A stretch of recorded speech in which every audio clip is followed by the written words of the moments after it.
Welcome to Season 2 of the Excel podcast. Join your host Kevin Selwood as he talks to a variety of people with useful and interesting things to say about all things to do with instructing and driver training. Throughout the series, there will be a mixture of local personalities from the driver training industry in the Exeter and Torbay areas, as well as nationally acclaimed trainees. Episodes include informative discussions regarding all aspects of running your business, as well as opportunities to find out a bit more about each interviewee. We hope you enjoy the show. Hello everyone, welcome to this latest episode of the Excel podcast, and thank you very much for taking the time to listen in today. Today's guest is somebody who's becoming quite a regular on podcasts, and actually if you are a subscriber of the Instructor podcast, a name very familiar there because he actually hosted the podcast book review last week. So welcome, Phil Cowley. Hi, thanks for having me on. Thank you for sort of not quite bailing me out, but helping out when a couple of other people, because of their work commitments, weren't able to do anything. Now, this episode really is sort of a progression from where I was last week when I interviewed two of my PDIs. And one of the things I asked them was, what could I, or we as a training company, have done better or differently? And one of the things we did talk about was sort of what resources are available other than what we use. And also of conversations I've had with some people, when I say ignorance, I don't mean that in a derogatory sense, but it's more that people just don't know what's out there sometimes. And even some experienced ADIs are unaware of what the wealth of material there is. So I just wanted to touch on a few things today to try and raise awareness of what sort of things are available, not just for PDIs and ADIs going for Part 3 and standards checks, but also what they could use as resources with learners, because not every learner learns the same way. So that's really where we're coming from. And Phil, I know you've got quite a few ideas on that. So again, thank you very much for taking the time to help me with this. We did have a go at doing this the other day and my battery ran out. So thank you for coming back for a second time. The first thing that we were going to look at, we might as well kick off with that, is courses. So shall we start there? Because I know you've got some ideas on that and things that you use and so on. Yep, so I think probably certainly from a PDI point of view, the main course I would suggest is Go Green. I know you guys use that too. It's so Go Green's Lou Walsh's course, and Laura and Blaine, and yeah, it's very comprehensive is probably the way I would describe it. It has everything you need. I think I added it up at one point that there's over 100 hours of video on there, and there's workbooks, and it just guides you through the whole process. But it's not just about passing your Part 3, it's how do you become a driving instructor. In fact, the passing the Part 3 bit is only really the last of the 4 modules, so very much sort of guides you through the process from what should I put in my car to how do I pass my Part 3. So it sort of kind of has the whole spectrum of training, and you get the support from Lou and the team, and you also get bi-weekly Zooms sessions, which are different topics each time. So that to be honest, they're worth the money, full stop. Yeah, anyway. and I don't know about you, but those Zooms are free as part of the package, and you can carry on watching them because that they are, as long as you watch them live, they are part of the qualifying hours for the 40 plus hours that you need if you're going on a trainee license. Yep. And I think Lou and Blaine and their philosophy is very much it's a holistic thing anyway. It's not, although you obviously you have to do the part 1, 2, and 3 in succession. It is very much the whole thing is it's not part 1, it's parts 1, 2, and 3, and as a whole. Absolutely. Yeah, so their part 2 booklet goes through all the topics that you will be Yeah, teaching. So the way that, and I agree with this, the way that I do my part 2 training is it's not really about your driving. Yeah, we do maybe do a couple of sessions before the part 2 just to yeah, tidy up your driving, but really for me, the part 2 is about what are we going to yeah, teach?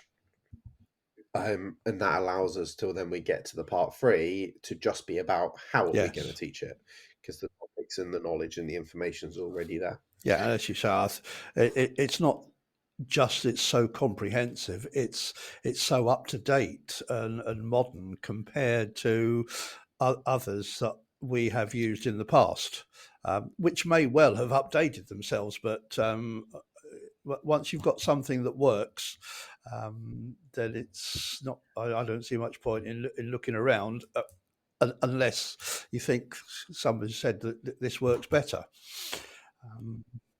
Yeah, I think the other thing they do as well with that course is they're very much supportive of Yeah, trainers. So the idea of that is it's not about do this and don't listen to your trainer. It's very much sort of kind of let's all work together because you need in-car training. Like you can't just go and do this online course and become a driving instructor. You need someone there with you. So it's very much working together as and including your trainer as part of that team. but there are these virtual courses now as well, aren't there, for qualifying? Which I think they've got yeah, one, haven't they? I don't think that like I saw them at one of the yeah, conferences, and I don't think they say that that is going to make you a good. driving instructor.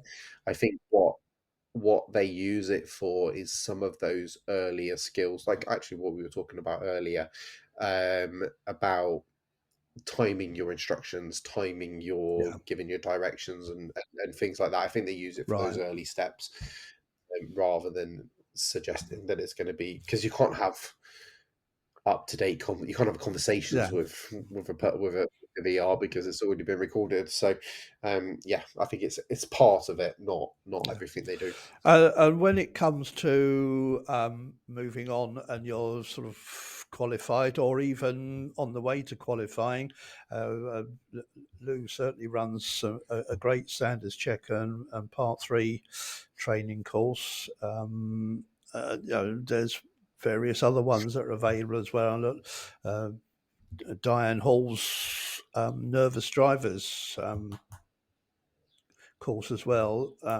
So there's all sorts of things out there, and I think it's a case of sometimes you're not absolutely certain whether a course is right for you, and I suppose the only way to find out is to actually go to it or to do a bit of research on these things.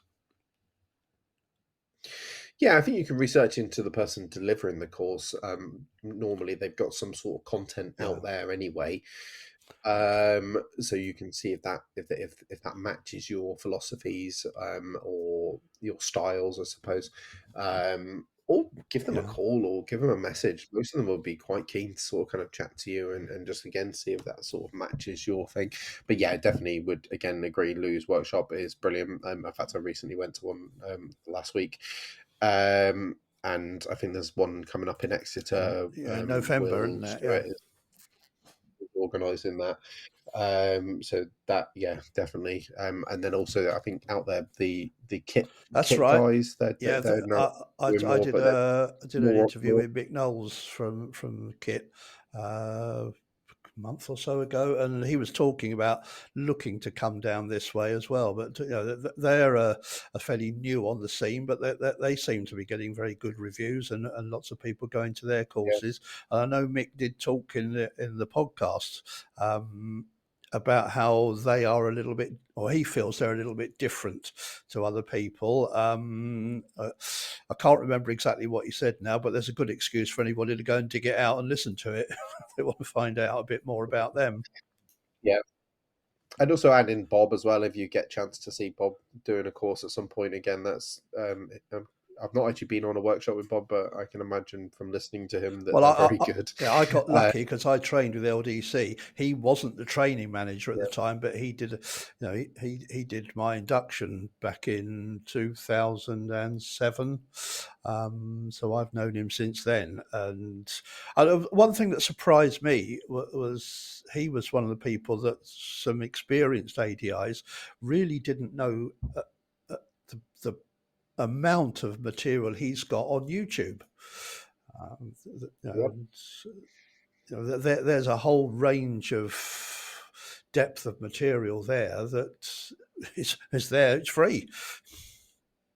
Yeah, definitely. And I think even if you want to dig in probably to more of his more up to date stuff, because I would say a lot of his YouTube stuff is like a Yeah, little bit like when sort of client centered learning sort of just became into the industry. I think I've heard him talk about the fact that he was experimenting during a lot of that time. yeah, Whereas now he's got the client-centeredlearning.com, I think it is, but like the website that he does, that website's Be Better with Bob's his workshop. Client-centered learning is his website, which again has loads of online videos, him describing stuff and plenty of content on there. I had a little dabble yeah. in it, and yeah, loads of content there. If you want more of a monthly subscription sort of thing versus maybe a big one-off, like so, Go Green's obviously a big payout, whereas Bob's is a monthly fee. I think what I will say at this point that we're probably going to run through quite a few things that I'll put sort of links to all these things in the notes that people can look at when this goes out. I suppose one other thing that sort of very close to this, closely linked to this sort of thing, are the podcasts. Yep. I think you've got to you'll have a great difficulty finding anything better than the the Instructor podcast. Run by Terry Cook. It's the wealth of information and that's available there for free. I know he's got a premium package as well, but there's such a breadth as well as a depth of stuff there that's readily available for anybody. Yeah, absolutely. I love Terry and the Instructor podcast. I think he's brilliant, and has managed to sort of merge together stuff about the industry, but also stuff that I describe it to him once sometimes that occasionally he'll do an episode and it's one of those moments where, oh, I didn't know I needed that, but I do need that. And he's very good at sort of kind of finding stuff that you need that you didn't realize you needed, and now you're like, why hasn't that been in my life the whole time? So I would 100% and Yeah. listening in between lessons and it's just it's free. Yeah. It's Yeah, free. I sort of think to myself when something pops up in an email almost daily. I said, "Oh, Terry, slow down! I haven't got time at the moment to do this next bit." Yeah, he has upped his game recently. Yeah. Oh, tell me about Yeah. it. Yeah. I think on the podcast list, obviously this podcast as well. Then Well said. I'll pay you later. there's Driving Confidence podcast with Yeah. Kevin and Tracy Field. Yeah. That one's really good. Particularly, that's more aimed at learners, but I actually like it from my point of view. I think I've picked up little things and I'm like, oh, I might use that with my pupils, because they're obviously giving tips to learners, which you then could give to your learners. But also, I advise my learners to listen to that, particularly my anxious ones, Yeah. which are all of them because I teach auto. The other couple that there's two more that Terry does. So there's the Driving Test podcast, Yeah. which is describing the driving test, and he sort of goes through and gets on different instructors. You might hear me on there. And then the other one he's recently, this more PDI thing, has recently started with Chris Benstead, is becoming a driving instructor. Oh, that's right. Yes. Yeah. They've only a couple of episodes into that, but again, lots of good knowledge with Chris as well. You know you're getting the right information. Yes. So yeah. Yeah. Yeah, and of course, Chris, there's the theory test stuff that he does to help people prepare for that. Yep, I can fully vouch for. He offers a 1 hour free session as like a taster session, and my daughter's just turned 17 and has dyslexia, and I got her to do a 1 hour session with Chris and asked if I could sit in and observe. All right. And I fully could vouch for that. It was a great. Within an hour, she was feeling more confident. Had tools to go away. I think if it wasn't for the fact that she's got me, as with my knowledge of it being an instructor, Yeah. if I wasn't a driving instructor, I would 100% would have said, yeah, great, let's do some more and get Chris to guide her through her theory. But Yeah. I felt that I could add what those Yeah. extra things. But yeah, I would 100%. If you've got anyone struggling, actually, even if they're not struggling, like send them to Chris, because why not get them to learn it the correct way rather than Yes. Yeah. like just fight their way through it. So yeah, no, I think 100% he's a great resource for theory and everything else actually. Yeah. Right. So I think we've done a fairly good blanket job on a lot of the stuff, but there will be so much more as well. I can think of some of the people that I've interviewed, and not so much directly to do with driving, but to do with business side of things as well. And there's more that I'm going to be doing for the next season come September. But yeah, I think we've probably done as much as we need to at the moment on that. Just move on a little bit, particularly to do with PDIs and ADIs as well. What other material there is available in terms of perhaps written material and what books are out there. Now, I remember when I started doing the training, we used to use somebody who offered a package of the part one stuff where you got a workbook plus 5 recommended books or DVSA recommended books. Now, 2 of them were is it Know Your Road Signs and the Highway Code, which clearly are very relevant.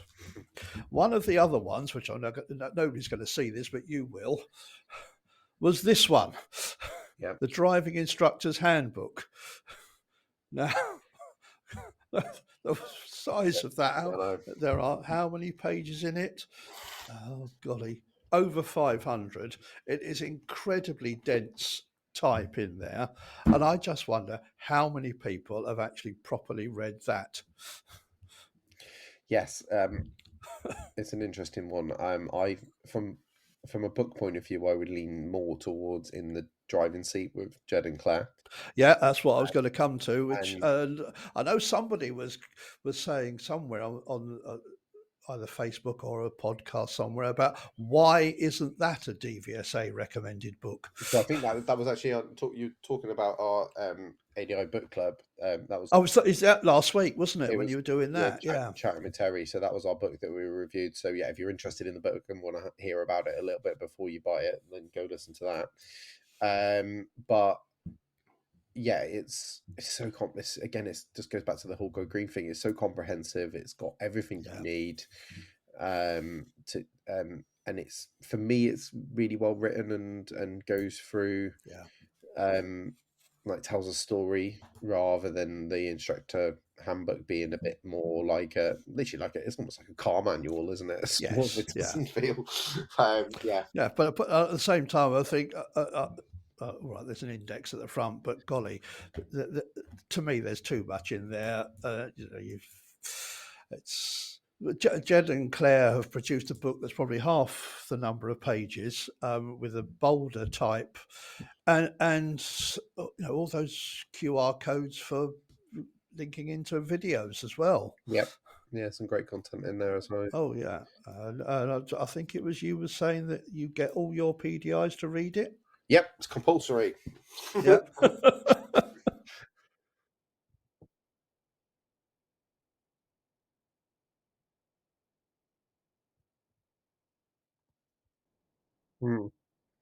I think along those lines of coaching as well, I would suggest Coaching for Performance by John Whitmore, I think it's called.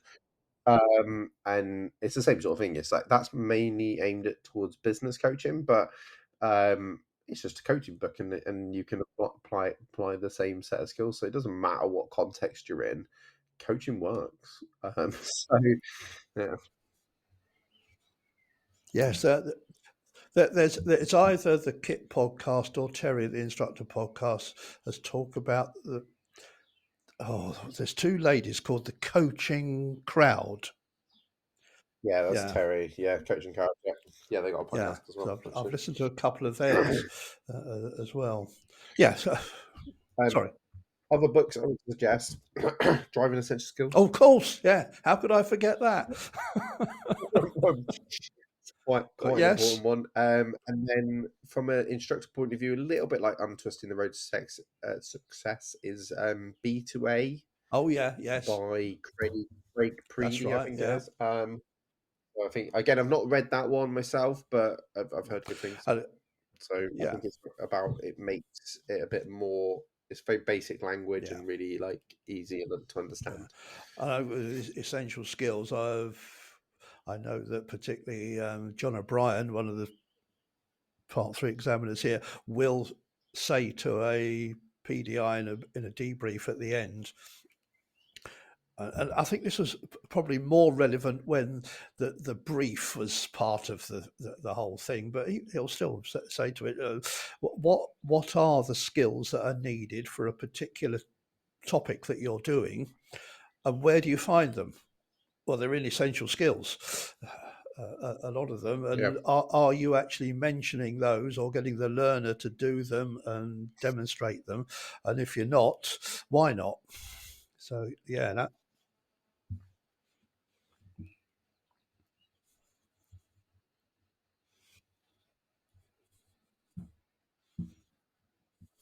yes. Yeah, so I was sat in the back of one the other day who was telling his the learner, well, you'll be okay. You'll still pass your test if you get 16 faults. And I was thinking to myself, is that right? Is it 16? I'm sure it's 50. I started questioning myself on that. And then the common one I get, I'm sure you do, is that we've got right of way. Um, Yeah, it's an interesting one that because I I pick a PDI up on it because they need to be using the correct language, and actually that's another one, the word correct rather than right, because obviously that kind of if you say I want you to be in the correct lane, not the right lane, um, but I always feel like it again. It's kind of maybe a rapport building thing that if a pupil uses the word right of way, as long as their meaning is priority rather than right of way, then I'm okay with them using their own language because they're not going to be like examiners or instructors. As long as their context and their understanding is correct, they can use whatever words they want.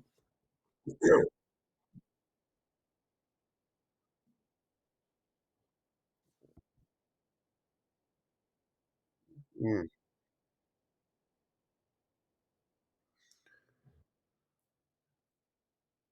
mm.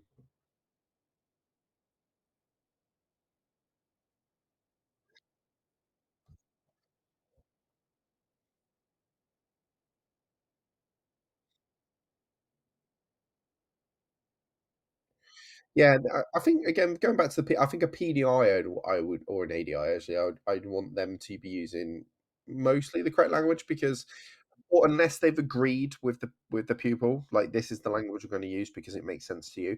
But from a point of view of giving instructions, I would suggest that you want to be kind of using the same language examiners use, just because it's part of the prep for the test, isn't it? Really? yeah, so there was a time when I was really sort of hot on uh, PD. I would say take the next turning on the left. Are we going to go into somebody's driveway? The learner knows what they mean. They're not. It's not like a part 3 role play where I'm going to be totally stupid. And when if they say take the next turning, go into somebody's driveway Yeah. rather than take the next road, the learner's going to take the next road. So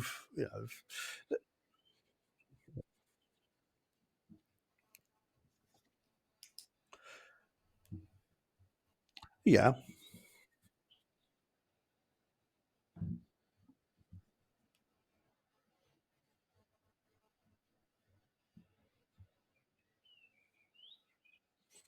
yes, yeah, yeah, yeah. Yeah, I think I was thinking if it's a one-off, I'm not going to sort of say, "Oh, golly," if they keep forward, get learners involved is when we get to a mini roundabout, and I want them to give me the correct term, and I just say to them, put this in the correct term, but at the roundabout, we're going straight on. So they tell me, so at the roundabout, go straight on, and that's exactly what I do, as long as it's safe to, straight over the white circle. And I had one guy who was very well, he's now qualified, he's working with us, very well qualified for advanced drivers, and he said that to me, and I went straight over it, and he recognised it immediately. He said, shouldn't have said that, should I? Yeah. Yeah. Anyway, let's sort of dive. We're going down off a tangent here. What about apps? Not everybody I know has an iPad, and if they've got Android tablets, there aren't that many apps available that aren't for Apple. But what is out there that people could still use? Yeah, weirdly, I've actually come away from using apps. I used to use quite a few, but then I Yeah, used to use the Neil Beaver ones, but they that's, stopped getting updated. yes, that was the annoying part. 'Cause he just decided he'd had enough. Fair enough. Yeah, but I thought those ones was really good. But yeah, I've kind of gone back to more visual aids rather than apps. But I do obviously I have Total Drive. That was from a diary management point of view, Yeah. Theory Test Pro. Another couple of apps from Instruct is one I use, MindNote, which Oh, right. Yeah. is a mind map sort of app. So Yeah. that's quite a good one to be able to sort of create a mind map with your pupil. So that's called a mind Mind mo Note. mind Yeah. notes. Oh, So that's right. like a Interesting. one you can use for creating mind maps with pupils, which I think can be quite helpful. From a not in the car point of view, but if you happen to be like a solo instructor, Canva is really good for creating like social media content Yes. and Yeah. stuff. So that's another good one to use. But yeah, in the car, I suppose Google Maps, potentially occasionally, YouTube for videos, which I'm sure we're getting onto a second. But Yeah. yeah, no, I'm probably more back to visual aids than I used to be with. Yeah. I have been using the one from the DI, the mag board, Hmm. which has sort of a magnetic button, and you can flip over to different scenarios, and it's got little cars that you glue magnets into the bottom of them, which is all very well until you get the polarities on the magnets wrong, and when you put storing them away, the cars are all trying to move away from each other or go and cuddle each other, and sometimes the magnets you have to slot them back in again because the glue hasn't worked. But I find that quite nice, because the Neil Beaver ones, I've still got a couple of them that I use every now and then, but they're very regimented, and all right, you can change the scenario to parked cars, no parked cars, oncoming, but you can't change anything to an actual scenario that you might be dealing with. Whereas something that's got little cars that you can put on a board, you can actually create the actual scenario that you've got with a learner. So your mag board one, is it just a blank picture and you get to play around with the cars, sort of kind of thing, or does it have a? So you've got, for example, at the double mini roundabouts. Yeah. Yeah, I'm sure this can be really helpful for everyone on the Yeah, podcast. quite. Well, I am just showing you. You asked what it was. and then there's little cars that, because there is a solid one part of it that is that the cars will stick to with the magnets, that you can actually just Yeah, I like yeah, that concept. The ones I tend to come away from is the sort of visual aids that have a lot of information on them, because I find that I'm going to hold another one up that nobody else can see. Oh. But for example, yeah, exactly what you're talking about. Yeah, too much information on the side. It distracts from the conversation. It also leads the conversation rather than it being a bit more open and finding out what the pupil has. So yeah, I tend to avoid the ones that have got loads of content. Like, that content should come from you. You just need the diagram. It's very the it's two very prescriptive, and you almost feel you've got to follow that line. It's a sort of relic from PSTs, isn't it? Basically, that you'd have to list, and this is the stuff you got to say. But yeah, no, I prefer a more open, just a diagram and have a conversation. The two that I use, actually, I'm intrigued by that Mike Bold one. I might have a look at that. Is Fiona Drive. So she has. They're not magnets. They're little. The cars have little rubber bits on them. But again, it's that beauty of the fact you can give the pupil the diagram, give the pupil the car, and go, show me where you would put the car. And you can have a much more coaching conversation with them, and it's more open, and you can just develop the conversation rather than it being around these sort of kind of set things that are written on the side. And then the other one that's a slightly more newer than Fiona Drive, that sort of kind of got into the market, is tailored driving. I think I slightly prefer Fiona Drives, but Taylor Drive has got a few more diagrams within her set. So there's also another one that's coming up, the Rich Rawdon's 3D stuff that I've not really but isn't that a little bit? Again, it's a bit more. There's too many cars on the pictures already for my liking on that one. Yeah, I've not really delved into that at all. Horses, it's like what you want, but I think again that already has the car. Right. Like, say it's like the classic left turn or left emerge picture, and it already has a picture of the car doing the left turn. It gives the people the answer, whereas I want to be able to sort of have a blank sheet and go, you show me where we should put the car. What would happen if we put the car here? What would happen if we put the car there? That sort of kind of thing. How would that be beneficial? So yeah, I think I prefer the more blank canvas and go with it. It's more sort of, I suppose, organic, dynamic. I don't know what the right word is there, but it's customized is probably what I'm looking for there to a particular situation. So now that, I think, has probably got me through the list of things I had. You did just sort of mention, well, we'll probably have a chat about YouTube. So let's move on to that there. YouTube's an interesting one because I don't necessarily have any recommendations other than Lou's stuff on YouTube. She's got plenty of content. Like you said, Bob's got loads of stuff. I tend to send pupils to my YouTube, but that's more local stuff, I suppose. Local to Newton Abbot, anyway. I've not got many extra videos. No, I got very lucky. I had 2 years ago. I had two fantastic learners. The one who I would have done this with actually very annoyingly got an earlier test date in about this time 2 years ago. Her mother is now training with me, but another girl, Jasmine, who I was able to just let her drive and I could commentate because I trust I knew where she was going. So for those people who know the area, we did Countess Weir roundabout, turning right from every direction. We did Sandygate roundabout under the M5 from every direction with every exit. We went up to that horrible turn at the Exeter Racecourse, which I've just taken a learner up this morning, and she just drove it. I didn't have to intervene at all. There was no instruction or prompting from me, and it was great because I was able to put these on our channel and people can use them. I'm not saying they're brilliant, but they're useful for people. But it is nice to have that sort of thing available. Yeah, and there's so much out there. I think, and also with your learners, they're probably more likely to be watching TikTok videos of driving instructors as well. Yeah. The which you can check out my TikTok too. Are you dancing on there?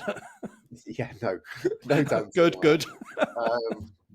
Um, other than probably my charity big learner Oh relay, yeah, yeah, big learner yes, relay videos are probably on there. But there's so much out there, and my issue with recommending some of them is there's a lot of misinformation, yes, yes, and which is a bit annoying because I think if you're going to put content out there, make it right. Um, yes, and the but what I tend to do with my learners though is if that's their way of learning and they want to use those sort of resources, is I just have a conversation with them. I go, like, okay, so what videos have you watched? What have you learned? Maybe I can watch it yes, as well, and then we have a conversation about which bits to take from that and which bits not to take from that. So it's a great use of it, but it's just being wary that there might be some sort of misinformation yes. occasionally. Sort of a health warning with some of it, And and I'm quite. Maybe I shouldn't be surprised, but I am quite surprised, pleasantly surprised, when I find out from some learners just how much they are doing away from the lesson as well to research things and to find things out about driving. yeah, I think, like I say, I always encourage it. I think it's great, but Oh yeah. it's just checking what it's a bit like checking in what their parents have told them. I just want to make sure it's the correct stuff. Oh golly, yeah. Oh, do you mean I don't have to go through the gears when we slow down? Then Yeah. I've had that and something else yesterday. This girl was just about to say, "Dad," and she stopped herself. When we pulled up, I said, "Okay, what did Dad say about that?" And it was what was taught years ago. You know, I remember when I learned it was sequential gear changing because a gearbox just couldn't cope with what I'm going to bring in a minute. Is there anything else that you can think of or you've got a note of that you want to mention? Oh, excellent. I was hoping you. Some of them might be the ones that I've got here as well. I've got a whole host of stuff. I'll rattle through them though. So yeah, I sort of kind of went down more stuff that you might want to have in your car. So this is more for the PDIs, thinking about things you want to have in the car. So I have a whiteboard in the car. Again, to be able to do ad hoc diagrams. Or sometimes just for goal setting can be useful, or even again mind maps. I know I sometimes use the app, but sometimes having it as a whiteboard, pupils prefer that sometimes. Theory flashcards, I don't know where I got them from, but I googled it on Amazon. They're quite good for just bringing in conversations about the theory. Yes, I actually used them during lockdown. I did some theory stuff with some of my learners because we couldn't see each other. So yeah, I was using them there. I ought to get them in the car as well. Thank you for the reminder. I'll make a note of that. One I just took note of is the Honest Truth, having stuff from them. Cool. Yes, and they're relaunching, aren't they? Soon. Yep. So they've got an app relaunching. I think actually they've got a webinar next week Yeah, relaunching. it's very soon. I know that. Might be 28th. So a dash cam, I think, is quite handy.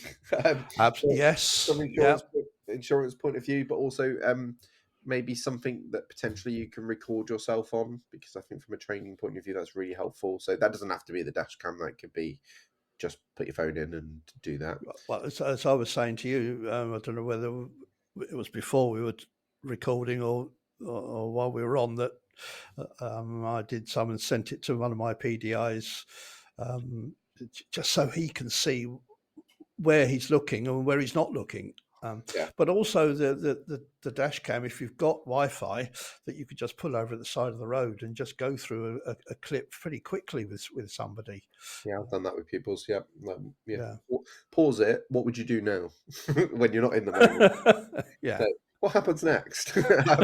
Yeah, can be quite a good one. Yeah. Post-it notes, I think, are fantastic. Something I've recently started doing is writing pupils' goals down on the post-it notes, All right. sticking it on the dashboard so it's there nicely in front of us. This is our goal for today or for the next hour or whatever. Yeah. And then you get the beautiful moment of when they've passed, when they've ticked the goal off, is they get to rip the post-it note up, and it's just like this moment of like, I've done. Everyone loves ticking stuff off, and ripping it up is even more exciting. So yeah, that's quite a good little way of doing it. Another thing I know I don't actually do with my guys, but I know Lou suggests is pupils writing tips for your next pupil, Yeah. and using post-it notes for that and having it stuck on. I think that's a really good way of people self-reflecting. Yeah, I was doing that for a while, and then I found that they were tending to say the same thing every time in Yeah, the end. that can happen. Yeah, I suppose. So I think if you refresh your group of pupils, then it would be worth going back because they wouldn't be reading the same thing every time. Possibly, yeah. What else have I got? Oh, the only other thing I've got on my list is Lou's PDI group as well. If you're a Yeah. PDI, that's like essential group to be in, So, basically. then you can graduate to our ADI group, and those of us who have never been in either of them can't get access anyway, because quite rightly, because it is a PDI group, and that the issue with ADIs getting involved is back to that chestnut of correct information. Yeah, it's too many cooks. That's what it is. Yes, yeah, Yeah, no, it's a great group, and it really helps with like being supportive, and you're getting the right information, and it's there isn't a group out there on Facebook, well, certainly a driving instructor group, that is as supportive as yeah, well. So you can ask anything, and you're going to get one, yeah, information, two, support, and then obviously when you move over to the green badges, I think it's called now. Um, there's two because one was getting too many in, so they oh, started a new one. Um, well, it kind of links in with the like, because what ended up happening was you ended up having ADIs in the yes, other one that have yeah, been there for years and years and years, and actually it's about creating this sort of community of, and yeah, because they've got that ethos from the PDI group, yeah, it carries on, and both the Green Badger groups are yeah, really supportive as yeah. well. Great. I've just got some other things here that how much importance or how much emphasis when it comes to training people and also ADIs, things like the national standards for driver and rider training, the car and light van syllabus, and the GDE matrix.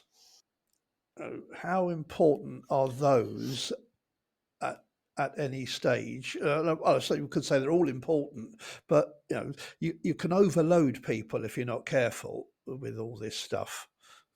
Mhm. Yeah, I've got them on my list, but I knew you were going to mention them, so I thought I'd back them up.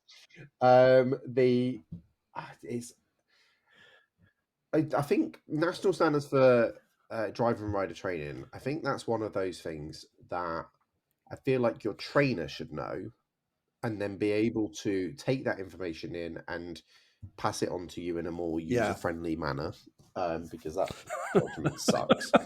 tell me about it. From a reading point. ADI Yes, one, I would yeah, add to that as well. Um, but again, it depends on how you like to learn. If you want to know the ins and outs, then yeah, go read the ADI one before your part three. But I firmly believe you could do a part three without ever even understanding any of the competencies, because yeah, that's yeah, our job, to know the yeah, competencies and get you to be a good driving instructor. My job is to make you deliver a good lesson, and that will just happen to meet the competencies. But again, some people like to know the ins and yeah. outs, so we will go through the competencies. But I think Yes, sometimes you can yeah, overcomplicate it by trying. It's a bit like trying to get a learner to understand how a driving test is marked, whereas in reality, what you want to do is just teach them to drive. So I think the cars and light vans one's interesting, because I think that's like again, as a driving instructor, you should know that, because your job then is to know that and pass that on to a Yes. pupil in a more user-friendly way. Yeah, and the GDE matrix, it's you can get tied up in knots with that sometimes, but it's again, it's we need to make sense of it and be able to put it across in a way that isn't sort of technical and gets tied up in things, but not necessarily mentioning it as what it is, but just the skills and the everything else to do with it. Just bringing it in naturally into training sessions. Yeah, and, I think again, and I think so an on. instructor should be aware of it, but the learner doesn't need to know Yeah. what part of the matrix they're doing. No. That's just the conversations you're having. Yeah. But it's an interesting one. How many instructors are aware of these things, and it disappoints me at times that I get the feeling that it's often quite a low I don't number. think I'd be overly fussed if they were doing it, if that makes sense. So if they were doing what the GDE matrix suggests, but didn't know they were following. Does that make sense? Yeah. Again, it's not about knowing all of this stuff. It's about, are we delivering it? And if you're delivering it because for other reasons, then great. Because there was a time when I was getting hung up with producing reports, particularly when for part 3, and the examiner wants to see the training records, and I was thinking, oh God, would it be worth me putting in the references to the NSDRT? And I thought, oh God, I can't be bothered doing that anyway. And is he going to really read it properly and work out whether I put the correct ones in or not? I felt like I'll put a couple of spoof ones in and see if he spots them. But no, this is a waste of time. Yeah. I sort of wonder as a PDI that maybe our job is to simplify it for them and make it, this is how we deliver a lesson. And then maybe some of this stuff is the stuff once you've got the skills, once you're built, and that's when you start pushing yourself a little bit and going, actually, I want a bit more in-depth knowledge, but that's further down the line. And some people are like that and like to know the ins and outs of it, and fair enough. If let's give them the direct them to where it is. So if they want to go into more depth, then go and do it. Yep. Right, now I'm aware that time's moving on, and again, I don't want to overload people with too much stuff to have to go and think, but have a look at that, but have a look at look at that as well. So anything else that you want? No, I think I've covered everything that I had on my list anyway. It's so much better to be able to bounce ideas off rather than, because probably half of those things I'd have forgotten all about if I'd tried to do it myself. So so again, thank you very much indeed. Sorry, thank you very much for having me on. Thanks, Phil, for that session. Quite illuminating, I think, that the whole range of resources that are available for ADIs, PDIs, and for learners. So hopefully there's bits and pieces in this that you've found useful, and you think, I'll go and have a look at that if you're not using it already. So thanks, Phil, and thank you all for tuning in and listening to this episode. It is the last one of this season, taking a 2-month break now, and we'll be back in September. But all the previous episodes from this season and season 1 are all available online, Spotify, Google, Apple Podcasts, whatever one you use. And if you have enjoyed these, we also do have a Facebook page, the Excel Podcast. And if you've got any comments you want to make, good or bad, it'd be great if you could put them on there, and also grow the number of likes we have for the page would be really good. And so thanks, Phil, thank you, and hope everybody enjoys the rest of the summer in July and August, and we'll be back in September. Thanks very much indeed.